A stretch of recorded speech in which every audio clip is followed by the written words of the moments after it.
Hari ini kita akan bicara mengenai teks laporan percobaan. Tahukah kalian apa itu teks laporan percobaan? Jadi, teks laporan percobaan adalah suatu bentuk tulisan yang memaparkan suatu fenomena dari hasil pengamatan bertujuan menginformasikan hasil yang diperoleh kepada orang banyak. Selanjutnya, kita akan berbicara mengenai ciri-ciri teks laporan percobaan. Yang pertama, teks laporan percobaan bersifat umum atau universal. Kedua, teks laporan percobaan lebih menekankan pada pengelompokan terhadap suatu hal yang dibahas. Yang ketiga, teks laporan percobaan memiliki hubungan antara yang dijelaskan dengan kualifikasi yang dijelaskan. Misalnya, objek yang diamati adalah planet Venus, maka dapat diklasifikasikan misalnya pengertian planet Venus, ukuran planet Venus, ciri-ciri planet Venus, dan sebagainya. Begitupun dengan kelelawar, misalnya yang diklasifikasikan adalah jenis kelelawar, ciri fisiknya, dan kebiasaan hidupnya. Nantinya, bagian-bagian yang telah diklasifikasikan akan dijelaskan secara rinci sehingga menjadi sebuah teks laporan. Pembahasan selanjutnya adalah struktur teks laporan. Struktur teks laporan yang pertama adalah pernyataan umum. Pernyataan umum berisi klasifikasi aspek dari sesuatu seperti hewan, alam, tumbuhan, dan lain-lain yang dibahas secara umum. Misalnya, dalam teks kelelawar, pernyataan umumnya adalah kelelawar merupakan mamalia. Kelelawar satu-satunya mamalia yang dapat terbang.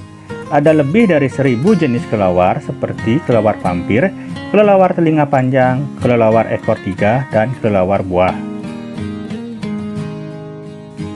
Struktur berikutnya adalah uraian.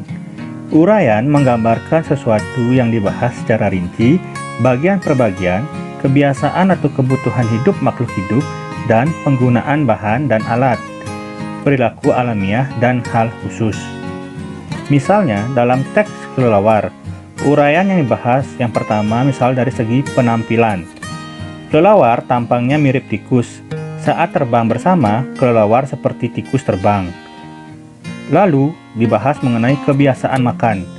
Beberapa kelelawar makan darah, buah, ikan, dan kaktus. Lalu, dari kapasitas.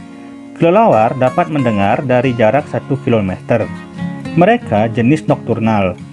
Kelelawar melihat dengan pupil mereka. Oleh sebab itu, mereka membuka matanya lebar-lebar untuk melihat. Dilihat dari perkembangbiakan.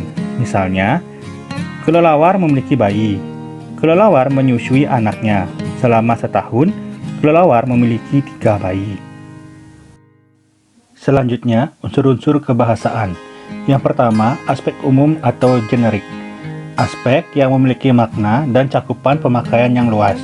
Contohnya, kendaraan, mamalia, ikan air tawar. Kendaraan, kata khususnya motor, mobil, kereta. Mamalia, kata khususnya lumba-lumba, dan paus. Ikan air tawar, kata khususnya lele, mujair, gurami.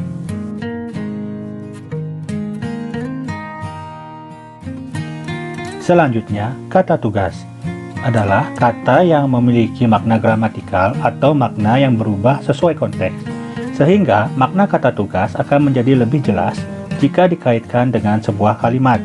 Contoh kata tugas, kata depan, di, ke, dari, pada, kata hubung, dan, atau, tetapi, kata sandang, si, sang, yang, partikel, lah, kah, tah, pun.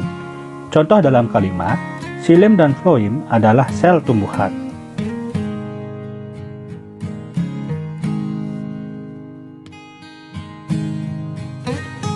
Selanjutnya, kalimat aktif. Kalimat aktif adalah kalimat yang subjeknya melakukan perbuatan kepada objek. Biasanya menggunakan kata kerja aktif. Contohnya, lari, tidur, renang, dan sebagainya, atau imbuhan, menasal, dan ber.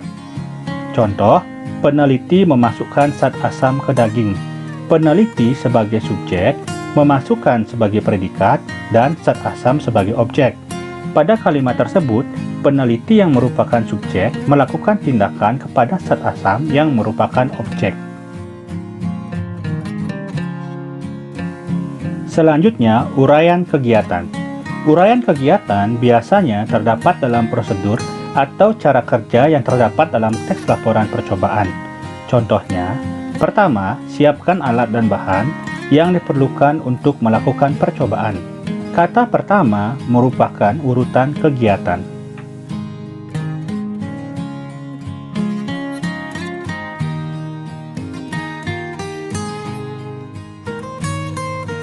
Berikutnya, kata benda.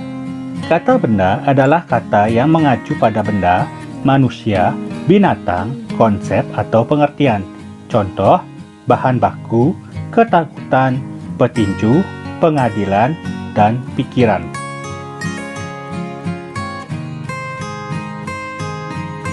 Selanjutnya, kata teknis. Kata teknis merupakan kata yang memiliki arti khusus terkait bidang atau keahlian tertentu. Contoh, pendidikan, kata teknisnya kurikulum, silabus. Kedokteran, kata teknisnya infus, pasien.